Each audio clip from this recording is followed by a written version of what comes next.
I'm sorry for my ever-changing angle. I have not figured out how to do this. Hi everyone, welcome back to my channel. I'm so glad you came to join me again. Welcome if you're new. My name is Natalie, and today I'll be drinking some coffee and telling you all about my favorite boys love manga. As I mentioned in my first video, I do read a lot of boys love manga, and today I just wanted to share the 3 that are at the top of my list at this moment, with maybe 1 or 2 honorable mentions. Later on. I think all of these have at least English translations. I will be leaving links and what languages they have been translated in the info box down below, so you can check them out yourself. And let's get right into it. I'm having trouble switching between English and Japanese, but I'm gonna try. Okay, there we go. The first one I want to talk about is 25 Akasaka de by Natsuno Hiroko. This is about Yuki, who's an actor, and finally, after years of not making it, he gets an acting gig playing next to a very famous actor and model, Asami. They be playing in a boys love drama series together. And Yuki is very nervous and intimidated and very unsure of himself and his acting skills. So in his stressed mind, he thinks it's a good idea to try out hooking up with a guy so he can, like, his acting will improve, or, you know, the logic is flawed, but that's how he is. And he goes into a gay bar to hook up with someone, and Asami thankfully is there, and he says he will help him out with his experience, not existence experiences. And it's about them and their fling and turning into something more. Yeah, I can recommend this if you like it a bit steamy. I want to give shout out to one of my favorite mugs. Isn't this so cool? If you understand this reference, 90s people, I know where you're at. And not to make you feel old, but this mug is 20 years old.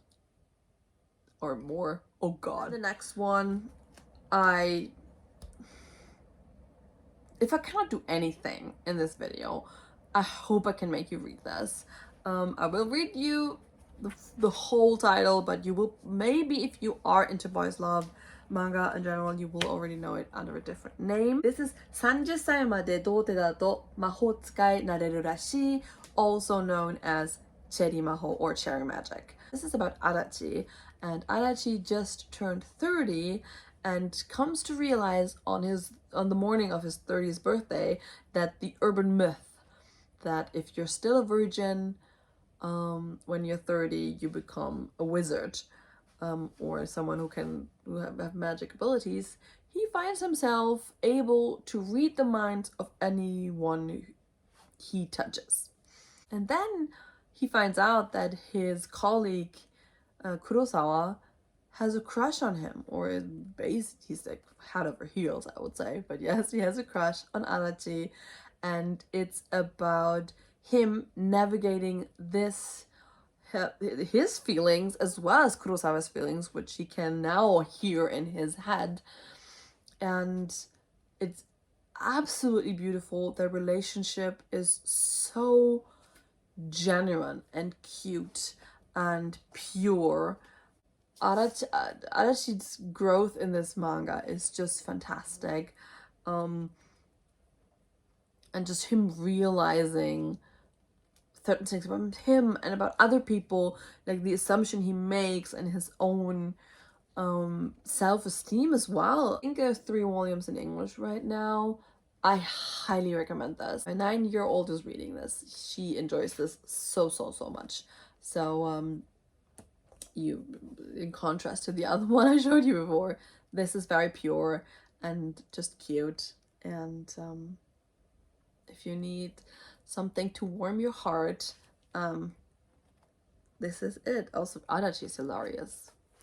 He has the best faces I've ever seen. It's just so cute. I love this so much.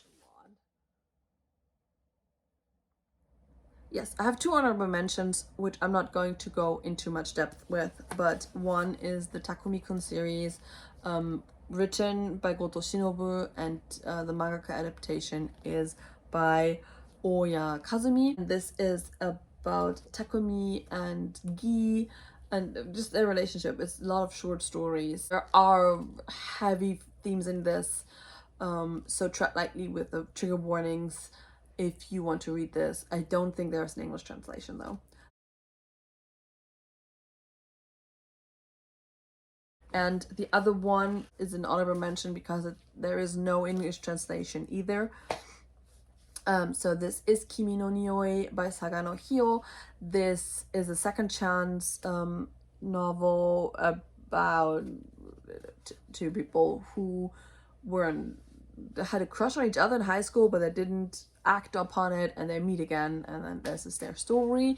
I just wanted to mention this one because it's the first I read from her, and she is my favorite mangaka. I mean, just look. It is gorgeous. Her style is absolutely gorgeous.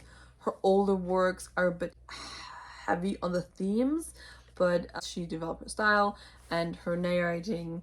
You can see a difference. I really like this. I love her style so much.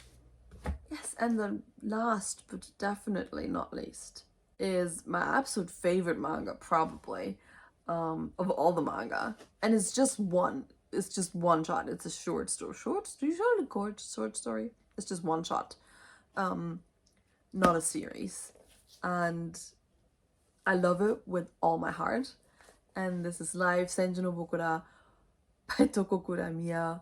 This is about Yuki and Akira and their life. Basically, they meet in high school and fall in love, and it's their story. I don't want to say too much because it really is just this one volume. It's like the Song of Achilles of manga for me in terms of pain and cry. But also the happy feeling you have. If you read the Song of Achilles, you know what I mean. This deals a lot with Akira's angst and Akira's his perception of what society thinks is normal and what he thinks that he should do to be normal, to be in a normal part of the society. I want to also shout out the adaptation for this, which I thought added so much to this manga because it goes into much more depth about Akira and his way of thinking than the manga did. But I cried at the end of this. It's the only manga that ever made me cry. Yes, so this was basically my top 3 boys love manga. If you like this video, please hit the like button, and if you have any recommendations for me, some of your favorites, please leave a comment down below. Hit the like, hit the subscribe, hit the bell. What do they say? I don't remember, but I see you next week. Okay, bye.